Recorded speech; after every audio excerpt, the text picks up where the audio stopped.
So for the second part, you are told that you are required to use method of difference to find the argument of Zn. Consider Zn, so Zn is here, and you're asked to find argument of Zn. So in other words, Zn is W1 plus W2 plus Wn, right? So I mean, just argument Zn first and worry about it later, okay? So this case here, argument Zn will just be argument W1, W2 all the way to Wn, right? Okay? So just write that down first and then worry about it later. So what I'm going to do is, for the subsequent part, I'm just going to write it down, part 2. This part here, let me write it properly. This part here, what I'm going to get is actually Zm is equals to W1 times W2 all the way to Wn. Okay? So if you want to find argument Zn, so the natural thing to do is just arc both sides. Okay, just remember argument behaves like logarithm. So what you're going to do is actually just get this as argument W1 plus argument W2 plus argument W3 if you want to, if it helps, plus argument Wn. So I think this is not really an issue lah. So if they ask you to use method of difference, you try and use method of difference from this point here. So basically this is when, look carefully, this is n equals to 1.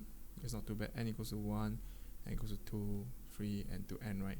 So what we need is actually just list everything down here lah. So I'm just going to put n equals to 1 into this expression here, this whole thing here, and see what I will get it. Okay, so when n equals to 1, so when n equals to 1, I've got n is 1, so it's 0i. Argument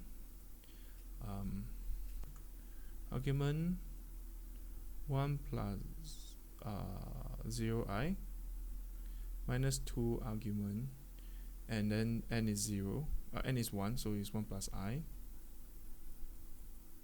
Okay, so then this is argument n plus n is 1, so this is argument 1 plus 2i plus argument 1 plus 2i.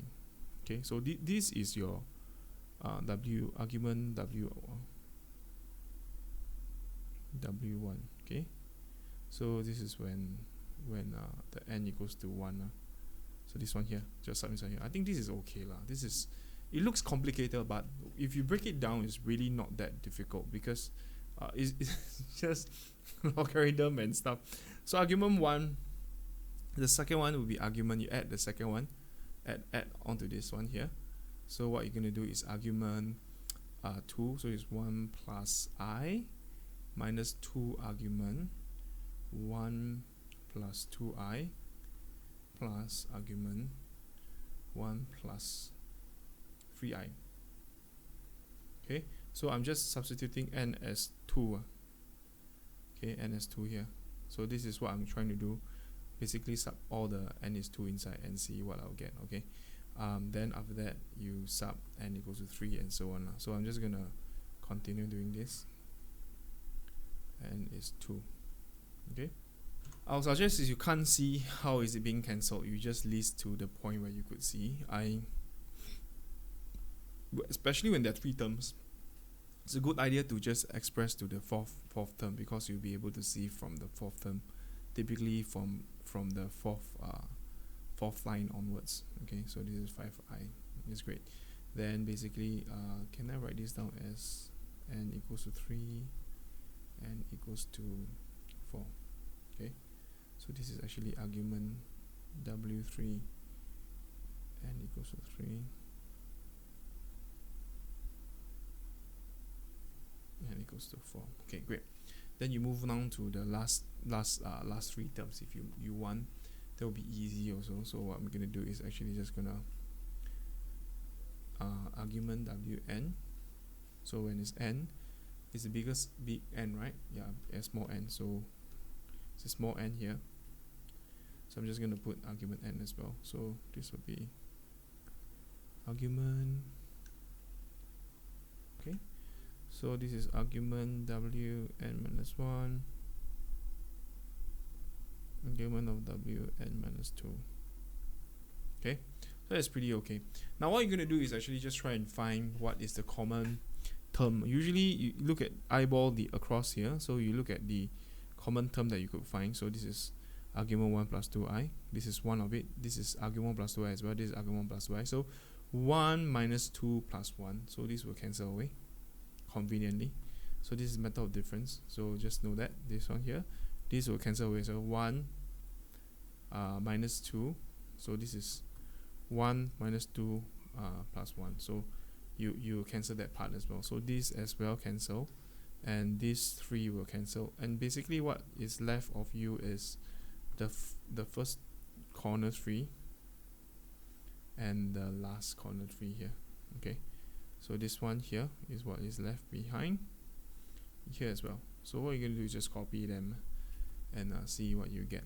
Okay, so I'm just gonna copy argument 1i. Argument 1 is just 0. This is argument 0, and then 1 plus 1i, this is minus, okay, maybe this is pi over 4.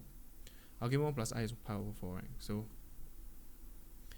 this will be argument 1 and then minus argument 1 plus I.